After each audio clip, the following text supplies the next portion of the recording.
my comrades, first of all, let's also thank the police. We know, guys, that we hijacked you in other way round. But we are sorry for that. We want to apologize because we don't want to be seen as law brokers. Yes. Yes. We don't want to break the law for the purpose of undermining the police or security agency authorities.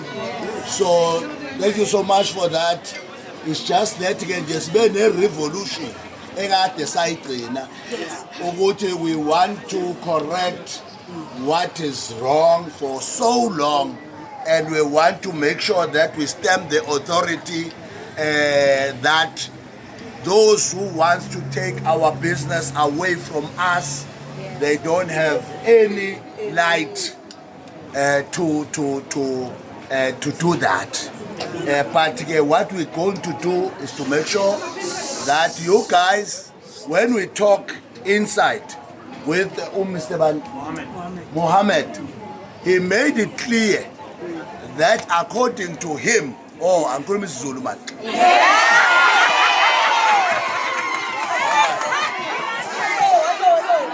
Okay. All right, comrades. Mr. Mohammed, Mr. Mohammed, Mr. Mohammed, Yena is with you.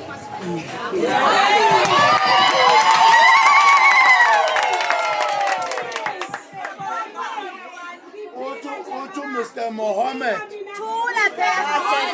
Mr. Mohammed is with you guys.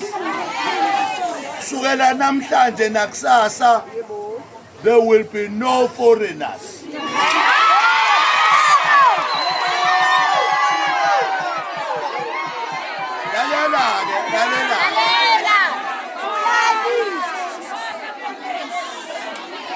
Lalela-ke, awekho ama-foreigners ofika ezothatha umsebenzi aphinde akhiphe umsebenzi ngaphandle kokuthi nina enithatha ama-foreigner lapha on the street niwabuyise nizowafaka kuleli ibhilidi lakhe, njengoba namhlanje sekubukakala engathi umsebenzi wakhe lowo ukuthi athathe ama-foreigners awalethe la akuwona umsebenzi wakhe, wenziwe yini. And njengamanje-ke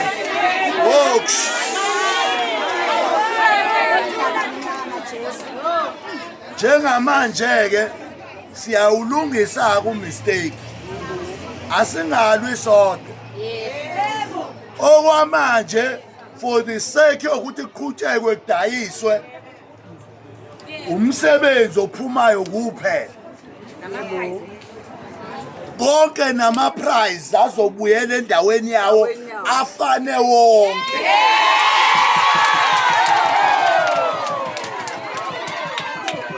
Akumile-ke lapho ma-comrade, akumile lapho.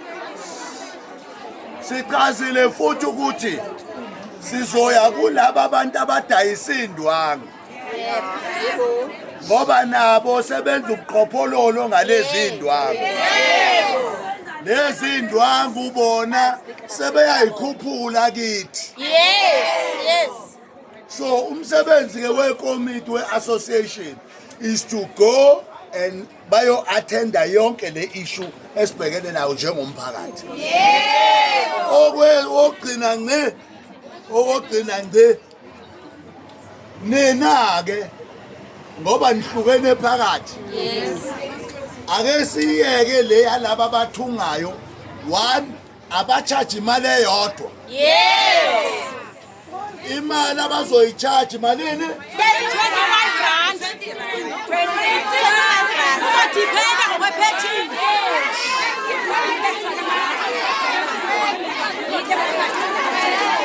All right.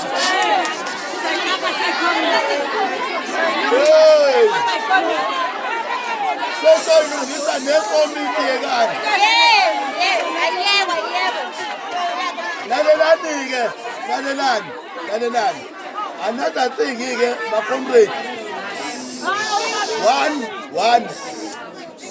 Sinomhlangano oqhubekayo sizohlala nabo basitshengise wonke abantu abathunga la ngaphakathi nama document abo ukuthi abantu abazela noma ke bangabokufika ke kodwa bezela ngemvumo ukuze basilithungelwe abantu abala ngemvumo noma ke leyo mvumo sizohambe sihambe sibuye siqede kuthunga abantu bala ekhaya so ke kusukela manje ke for the sake yokuthi kudayiswe sizoqhubeka only one man esokhuluma ngayo la uma siphuma estradini sonke sizodayisa imali eyo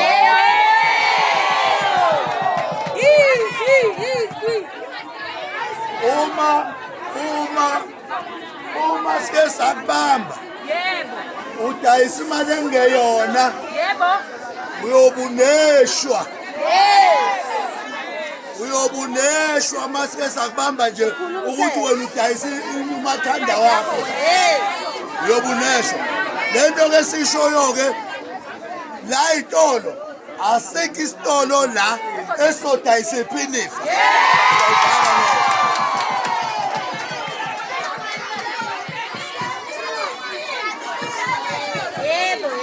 sizohlela ukuthi thina ke sonke ngoba mase siyeyitolo lalelani uma sesiye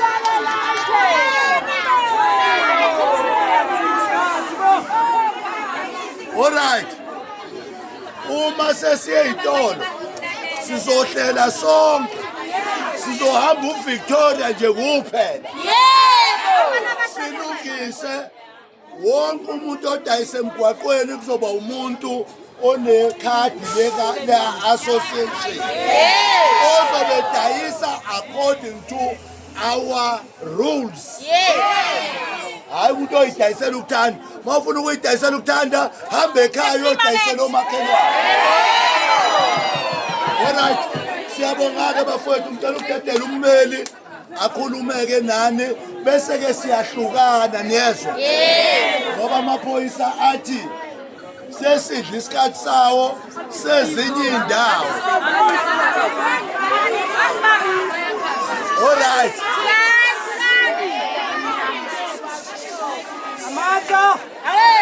amandla bakwethu kusuka manje kuyale zonke into soyihlela nekomiti hambani-ke nemakhaya nihlele ukuthi ngokwenu ikuphi enifuna kwenzeka ikuphi eningafuni kwenzeka ikuphi enifuna kwenzeka ikuphi eningafuni kwenzeka neso sithathe leyo information siyifake kwilokhuzana kwi-constitution yethu then emgaqweni sizoyipholisela thina sizozenzela thina futhi ama-arrest amaphoyisa azosisiza siyibambe kanjalo bafowethu